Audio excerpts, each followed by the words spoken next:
하나님의 은혜인 성령 강림은 여러분 철저하게 하늘로부터 위로부터 임했다라는 사실을 우리 지지난주에 말씀을 나눴습니다. 하늘로부터 왔다는 것은 바로 인류를 위해 일방적으로 내려주신 하나님의 은총이었다. 그것은 하나님의 선물이었다라는 것을 더 확신시켜주는 사건이라고 할 수 있습니다.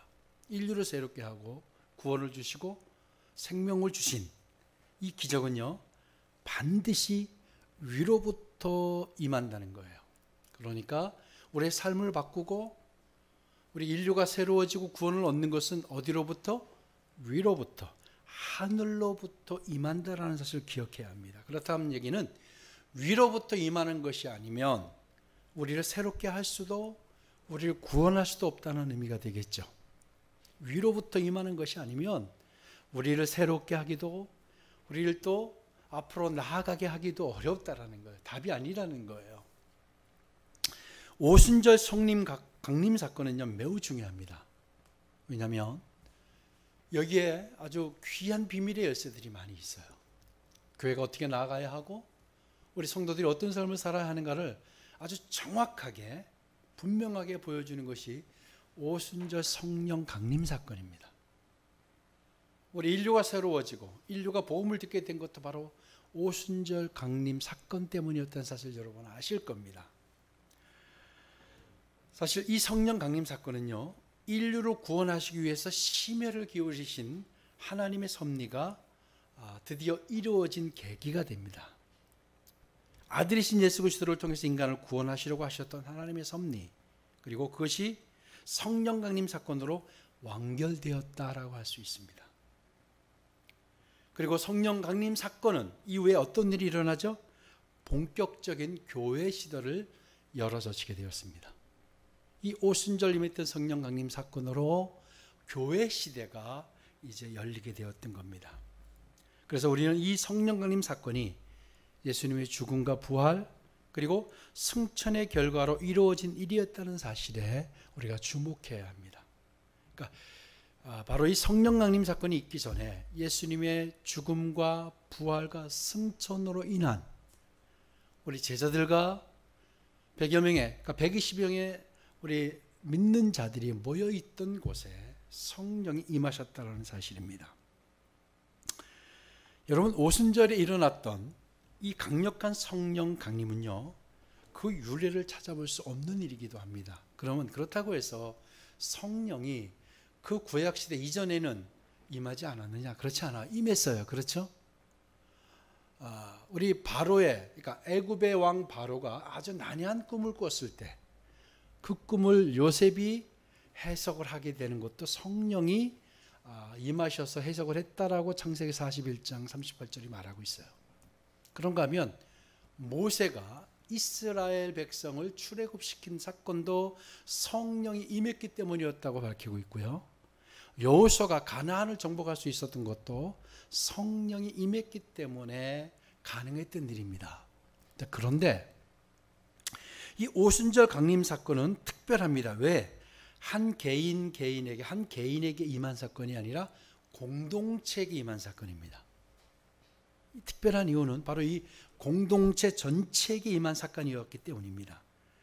다시 말해서 오순절 성령 강림은요, 특정 개인에게 임한 사건이 아니라 공동체에게 임했다라는 거예요. 이 말은 바로 개인에게도 하나님께서 임하셨을 때 놀라운 삶의 변화와 새롭게 하는 일이 일어났는데, 공동체에게 임했다 하는 것은 공동체에게 한꺼번에 하나님께 성령을 주신 것은 특별한 섭리가 있지 않겠습니까? 하나님이 무엇을 하시려는지, 하나님이 위대한 일을 하시겠다고 하시는 사실은 표징이었어요. 그래서 오늘 본문 4절이 이것을 밝히고 있습니다. 자, 우리 본문 4절을 같이 한번 우리 큰 소리로 읽어보도록 하겠습니다. 시작. 그들이 다 성령의 충만함을 받고 성령의 말하게 하심을 따라 다른 언어들로 말하기를 시작하니라. 아멘. 여러분, 성령의 충만함을 받아보신 적 있으세요?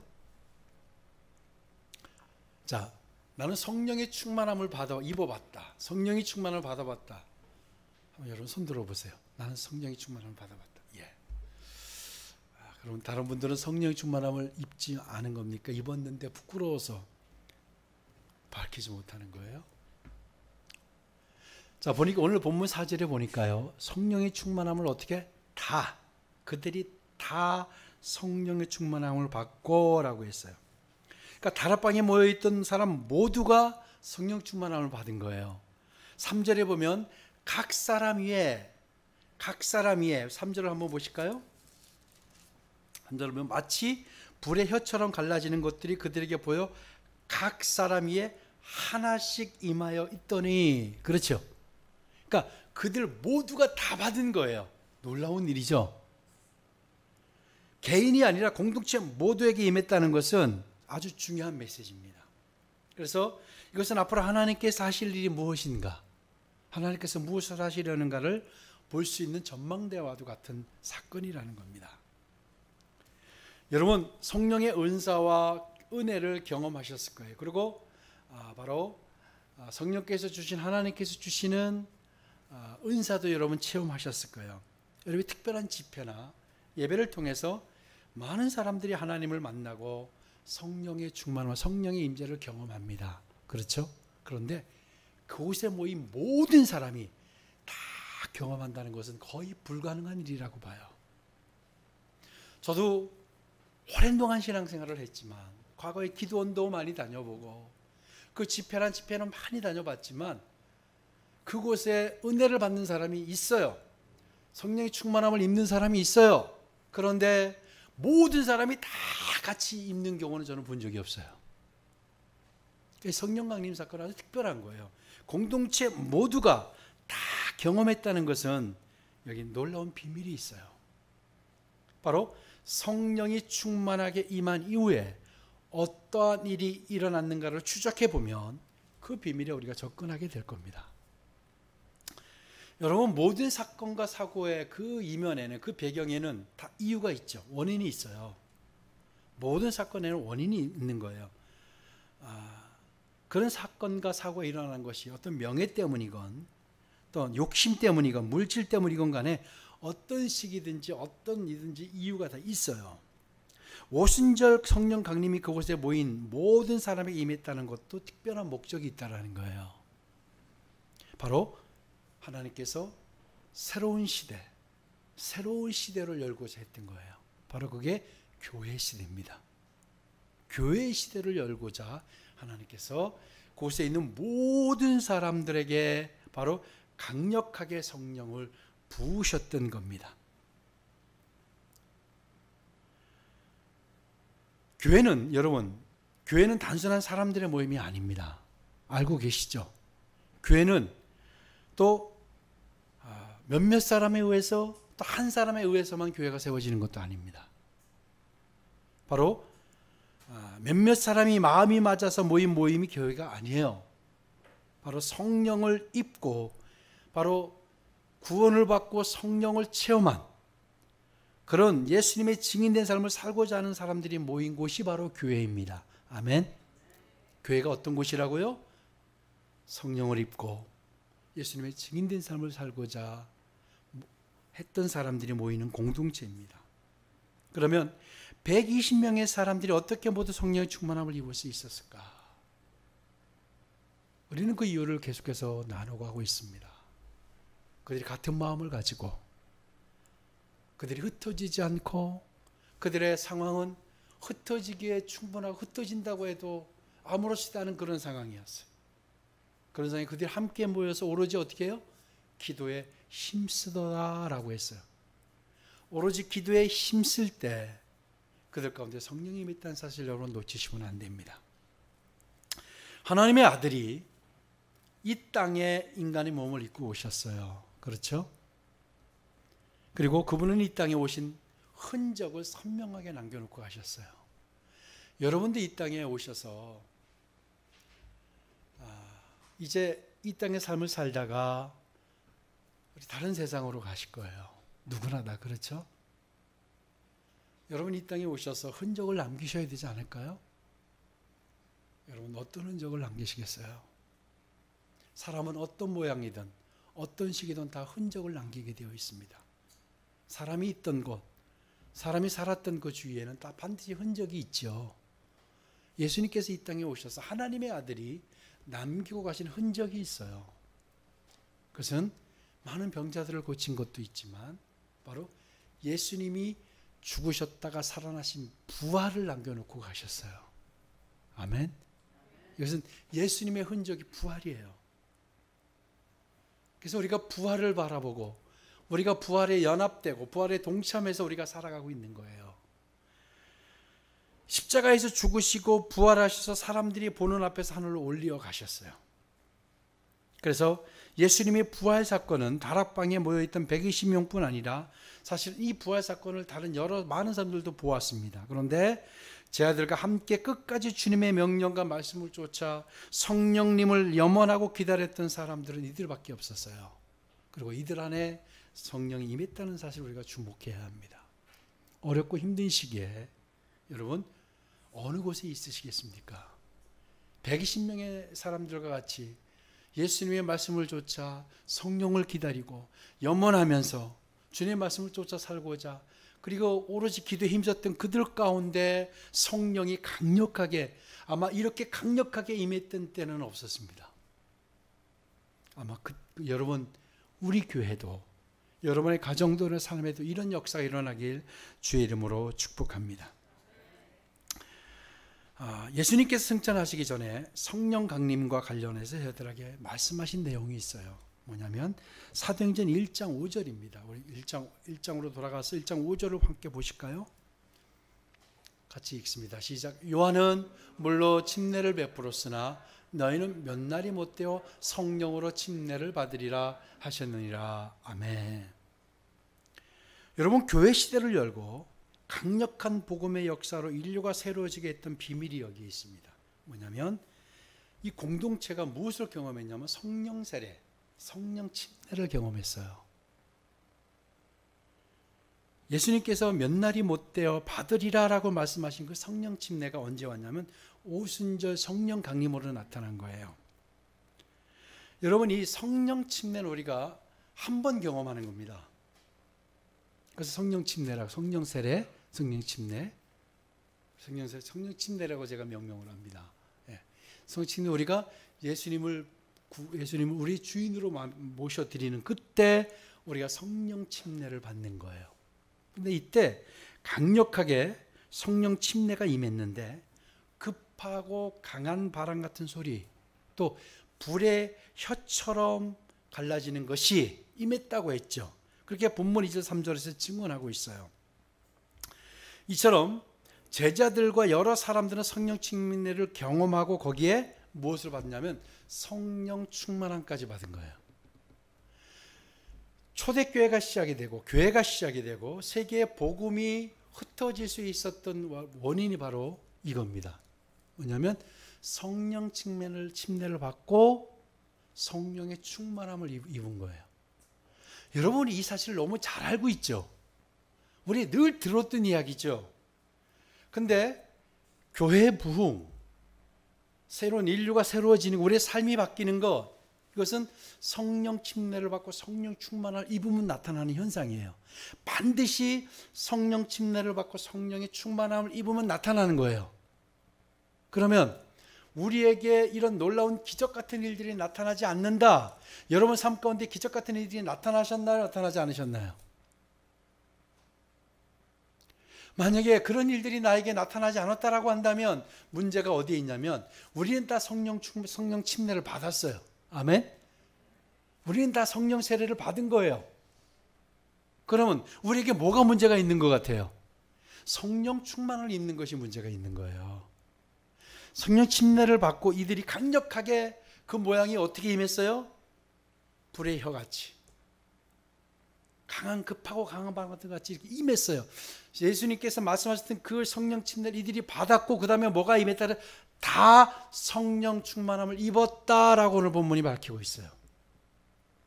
성령 충만을 입어야 변화가 오는 거예요. 여러분 예수님을 믿는다고 여러분의 모든 것이 다 기적이 일어나는 게 아니에요. 당연히 예수님을 믿고 난데 어떻게 성령 충만함을 입어야 한다는 사실을 기억하시기 바랍니다. 여러분 성령 충만한 삶이 뭘까요?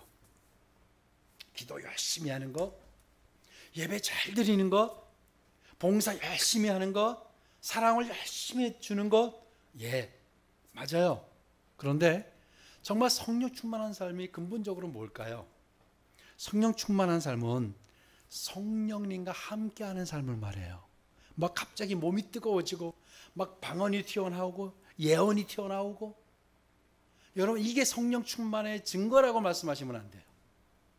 성령 충만이 뭐냐면 예수 성령님과 함께 사는 것을 말하는 거예요. 아멘. 여러분, 두나 우리 교회 한 자매가 이제 결혼을 3월 19일 날 하는데 남녀가 만났어요. 만나서 사랑을 막 키워가요. 사랑을 키워가요. 그래서 사랑의 정점이 다르면 어떻게 돼요? 결혼을 하게 되잖아요. 그렇죠? 결혼을 해서 이제 사랑이 뜨거워지고 사랑의 정점이 결과가 뭐냐면 결혼해서 함께 동거하고 함께 살게 되는 거예요. 그렇죠? 정말 그것이 바로 성령 충만과 같아요. 성령 충만이 뭐냐면 함께 사는 거예요. 성령님과 함께 사는 것. 그러니까 이것을 성령님의 인도하심 속에 산다라고 표현하기도 해요. 그러면 성령의 인도하심 속, 성령님과 함께 사는 것, 성령님의 인도하심 속에 산다는 것이 뭘까요?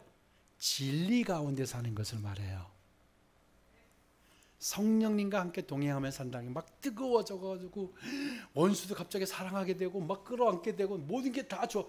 예, 이것일 수도 있지만 더 중요한 것은 성령님과 함께 동행하는 거, 성령의 인도하심 속에 사는 거, 이게 뭐냐? 진리 가운데 사는 거예요. 왜? 예수님께서도 뭐라고 말씀하시면 성령은 진리의 영이라 그랬어요. 진리 가운데 사는 것은 성령님의 도우심 속에서 진리 가운데 산다는 말은 성령님의 도우심 속에서 예수님의 말씀을 쫓아 말씀 속에 거하여 사는 삶을 말하는 거예요. 그게 진리로 사는 거예요. 진리로 사는 게 뭐라고요? 예수님의 말씀 속에서 말씀을 쫓아 사는 것, 그게 진리예요. 그 진리 가운데 사는 거라는 거예요. 요한복음 14장 6절이 이렇게 말하고 있어요. 예수께서 이르시되 내가 곧 길이요 생명이니 라고 말하고 있죠. 내가 길이요, 여러분 뭐라고 그랬어요? 진리요 생명이에요. 어떤 이방의 신이 내가 길이고 진리요 생명이라고 말한 신이 있습니까? 예수님께서 내가 길이요 진리요 생명이라고 말했어요. 예수님께서 자신이 진리라고 말씀하셨어요. 요한복음 14장 26절을 계속해서 보실까요? 보혜사 곧 아버지께서 내 이름으로 보내실 성령, 그가 너에게 모든 것을 가르치고 내가 너에게 말한 모든 걸 생각나게 하리라. 아멘. 여러분 성령과 함께 거하고 성령과 동행하게 되면 성령께서 우리를 가르치시는 거예요. 이것은 세상의 지식이 아니에요. 성령께서 가르치시고 생각나게 하시고 우리를 인도하시는 거예요. 어디로 인도해요? 진리 가운데로 인도하는 거예요. 그러니까 그것이 성령 충만한 삶이에요. 성령이 우리를 가르치고 인도하고 진리 가운데로 인도하고 생각나게 하는 것, 이게 바로 성령 충만한 삶입니다. 그러면 바로 초대교회, 이때 초대교회 시작되는 이 마가의 다락방에 모였던 120명의 성도가 이런 일이 일어나기 시작했다라는 거예요. 그들이 막, 물론 여기서는 오늘 보면 그들이 어떤 일이 일어났어요? 다른 언어 말하는 거, 그건 하나의 증거일 뿐이에요. 성령 충만의 하나의 증거. 근데 진짜 성령 충만한 삶은 바로 이렇게 진리 가운데로 인도되어 사는 거. 그들이 그런 삶을 살기 시작했다라는 거예요. 여러분, 성령 충만한 것이 흔히 말하는 신비로운 능력이 아니라는 것이 분명해졌어요. 사람들이 갑자기 예언을 하고 정말 예수님의 말씀을 쫓아 사는 사람이 진정 성령 충만한 사람이다라는 걸 여러분 알고 계시지만 다시 한번 점검하셔야 할 필요가 있다라는 거예요. 성령님은 진리의 영이라고 그랬어요. 우리를 진리이신 예수님의 말씀 속으로 인도하시는 분이 성령님이에요. 그분이 진리의 영이기 때문에 우리를 진리 가운데로 인도해요. 바로 예수님 가운데로. 그래서 예수님께서 이 말씀을 하신 거예요. 요한복음 20장 21절 22절입니다. 예수께서 또 이르시되 너에게 평강이 있을지어다. 아버지께서 나를 보내신 것 같이 나도 너희를 보내노라. 이 말씀을 하시고 그들을 향하사 숨을 내쉬며 이르시되 뭐라고요? 성령을 받으라 라고 하신 거예요. 성령을 받으라. 왜? 성령이 진리 가운데 인도하기 때문에 성령을 받으라. 성령 충만한 삶을 사는 것이 바로 예수님의 생명으로 사는 삶인 것을 우리가 아셔야 됩니다. 부활을 경험하고 승천하신 예수님의 모습을 본 제자들과 100여 명의 여인들은 생명을 경험했고 진리를 따라 말씀을 쫓은 결과 어떻게 됐어요? 그들이 진리 안에서 진리를 쫓은 결과 어떻게 됐어요? 세계를 복음화하게 되었다라는 겁니다. 그래서 엄청난 일이 일어나기 시작했다라는 거예요. 예수님, 근데 그러면 연약하기 짝이 없고 미련하기 짝이 없는 우리는 이것이 가능할까요? 여러분, 불가능합니까? 가능합니까? 예? 우리가 이렇게 살면 불가능에 가깝습니다. 정말로 성령과 함께 사세요. 그래서 성령과 함께 결혼하듯이 성령과 함께 동행하시기 바랍니다. 그러면 진리의 영이 우리를 진리 가운데로 인도하는 거예요. 그래서 진리가 기적을 만드는 거예요. 그 진리가 아니면, 위로부터 온 것이 아니면 어떤 기적도 일어나지 않습니다. 여러분, 성령 충만을 입은 사람들이 공통적으로 나타난 것이 뭐냐면 다른 언어들로 말하기 시작했다라고 오늘 이야기하고 있어요. 자, 그러면 이 다른 언어라고 하는 것은 그들이 평소 쓰지 않았던 언어라는 거잖아요. 그렇죠? 그러면 도대체 어떤 언어였고 왜 하필이면 다른 언어인 방언을 하게, 이걸 방언이라고도 하는데 방언을 하게 하셨을까요? 오늘 본문 5절 7절이 그것을 설명하고 있습니다. 한번 5절 7절을 같이 읽도록 하겠습니다. 시작.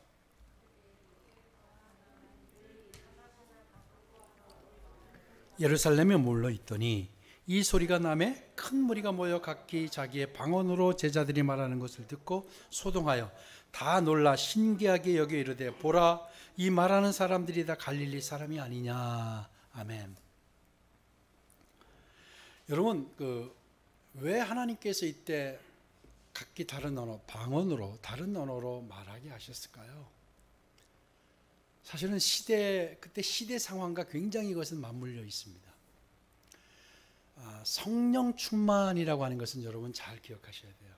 성령 충만은 평소와는 다른 모습이라는 거예요. 그렇죠? 성령 충만은 다른 모습이에요. 그때 시대를 관통하면서 그때 하나님께 성령 충만을 입은 모습을 보여주실 필요가 있으셨던 것 같아요. 그 100여 명의 성도들에게 또 사람들에게 성령 충만의 모습이 무엇인가를 보여주실 필요가 있으셨던 것 같아요. 그래서 초대교회가 교회가 시작이 되었지만 가장 먼저 나타난 것이 뭐냐면 다른 말로, 각기 다른 말로 하는, 다른 언어로 말하는 이 방언을 하게 하셨던 거예요. 그러니까 성령 충만은 분명하게 특별하고 다른 모습이었다라는 거예요. 근데 당시 그때 여러 나라로부터 오순절 명령을 지키고자 몰려들었던 것을 우리는 알고 있어요. 그리고 마가의 다락방에 모여있던 대부분의 사람들은 갈릴리 출신이었다는 사실도 오늘 성경이 이야기하고 있는 것은 뭐냐면 갈릴리 사람들은 어떤 사람들이라고 그랬어요? 무식하고 가난하고 그랬던 사람들의 대명사 같이 되었다 그랬잖아요. 그러니까 그런 사람들은 언어 공부를 한 적이 없어요. 다른 언어로 말할 줄 있는 사람들이 없었어요. 그런데 그들이 그때 전 세계로부터 몰려들어온 많은 사람들 앞에서 각기 다른 나라의 언어로 말하기 시작했어요.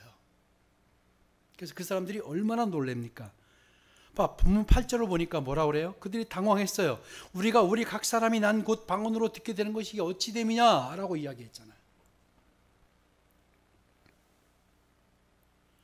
여러분, 그래서 아마 하나님께서 이들에게 성령 충만의 모습이 어떤 것을 보여주시고 또 다른 사람에게도 그들이 변한 모습도 보여주시고 아마 성령 충만은 다른 삶이라는 걸 아마 보여주실 필요가 있으셨던 것 같아요. 그래서 우리는 중요한 한 가지를 이어서 깨닫게 되는데요. 성령 충만은 다른 삶을 사는 거예요. 지금까지 내가 살아왔던 삶이 아니라 다른 삶을 사는 거예요. 방언을 막 하고 치유의 능력이 임하고 예언을 하고 이런 것이 아니라 예수님과 동행하는 다른 삶, 그런 삶을 사는 거예요. 모든 사람이 듣고 보고 알 수 있을 정도의 변화된 사람, 그런 삶을 살라는 거예요. 각국으로 온 모든 사람들이 그 삶을 알게 되었잖아요. 여러분, 바로 성령 충만을 입는 것은 바로 이런 거예요. 다른 사람이 알아야 돼요. 나만 아는 게 아니라 다른 사람이 아는 거예요. 아, 저 사람이 변했구나. 저 사람 삶의 모습이 다르구나. 이것이 성령 충만한 삶이에요. 뜨거운 것이 올라오는 게 아니라. 아시겠죠? 여러분, 성령 충만한 삶이 어떤 삶이라고요? 성령님과 동행하면서 변화된 삶. 몰려든 수많은 사람들이 놀라운 변화라고 알 수 있는 그런 삶. 그래서 하나님께서 그때 다른 언어로 말하게 하신 거예요. 성령을 입은 사람들의 모습이 어떤 거냐를 그 시대에 보여주실 필요가 있었어요. 그럼 이 시대에는 하나님께서 어떻게 우리에게 역사하시고 성령 충만을 주실까요? 여러분, 이 코로나 시즌에 이 시기에 우리가 다르다고 하는 사실을 정말로 드러내기 좋은 기회라고 생각합니다. 그렇죠? 사람들을 혐오하거나 그러지 않아요. 여러분, 다른 삶. 그리고 이 시대, 이때 하나님께서 이 시즌에 무엇을 원하시는지 기억하셔야 됩니다. 바울도 에베소 5장 18절에 성령 충만을 입으라고 그랬어요. 그리고 에베소 5장 17절에 뭐라고 이야기하냐면 주님이 누구인가를 이해하라. 주님이 누구인가를 이해하는 것이 성령 충만한 삶인 거예요. 여러분, 오늘도 이제 여러분의 삶이 그렇게 되기를 축복합니다. 예, 바로 예수님과 성령님과 동행하는 같이 사는 삶이에요. 같이 사는 삶을 시작하시기 바랍니다. 그래서 어떻게 돼? 여러분의 삶이 변화된 것이 드러나야 돼요. 성령 충만을 입으면 드러나는 거예요. 그런 삶이 여러분 되시기를 축복합니다. 우리 공동체가, 우리 가정이, 우리 일터에 부흥을 염원한다면 다락방에 모여있던 예수님의 말씀을 쫓아 순종했던 사람들과 같아져야 합니다. 그래서 그들이 마음을 같이하여 오로지 기도에 힘썼던 것처럼 바로 이것이 1세기의 영성을 세상에 드러낼 수 있었던 것처럼 이때 우리도 정말 성령 충만함을 입어서 우리의 주변을 변화시키고 또 그런 삶을 세우기를 주의 이름으로 축복합니다. 다른 언어로 하셔야 했던 이유를 여러분 아셔야 돼요. 이 시대는 또 달라요. 이 시대에 하나님이 주시는 것이 무엇일까? 기대하면서 이제 우리 성령 충만을 입기를 다시 한번 주의 이름으로 축복합니다. 우리 기도하겠습니다.